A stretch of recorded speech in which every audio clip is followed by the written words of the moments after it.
ఇవాళ మనం చెప్పుకునే పాఠం దేశానికి ముగ్గురు హీరోలు. దేశానికి ముగ్గురు హీరోలు అన్నాను కదా, అవి ఎవరో తెలుసా మీకు ఎవరికైనా?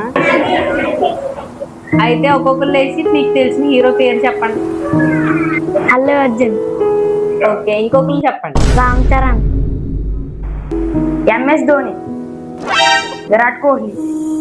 నువ్వు చెప్పు ఇప్పుడు. ప్రభాస్, పవన్ కళ్యాణ్. వాళ్ళు కూడా గొప్ప వాళ్ళే, కానీ దేశానికి ముగ్గురు హీరోలు ఉంటారు. మీరు చెప్పిన వాళ్ళు కూడా గొప్ప వాళ్ళే, కానీ దేశానికి ఇంకా ముగ్గురు హీరోలు ఉంటారు. ఎంతమంది ఫాదర్స్ వయసులో ఒకసారి లేకండి. ఇప్పుడు ఎంతమంది ఫాదర్స్ ఆర్మీయో కూడా లేకండి.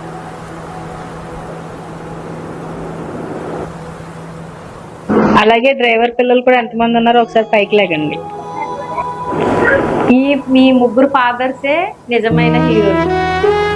ఎలా మేడం? ఉదయం నుండి సాయంత్రం వరకు రైతు కష్టపడితేనే మనం అన్నం తినగలుగుతాం.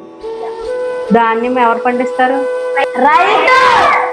ఇప్పుడు రెండో హీరో, మన రైతులు పండించిన పంట ఉంటుంది కదా, దాన్ని ఎవరు తీసుకెళ్తారు?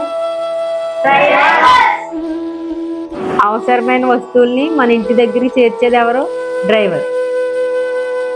మీరు ప్రశాంతంగా చదువుకోవడానికి, నిద్రపోవడానికి సరిహద్దుల్లో మెలకువగా నిలబడేది జవాన్, అంటే ఆర్మీ, పోలీస్.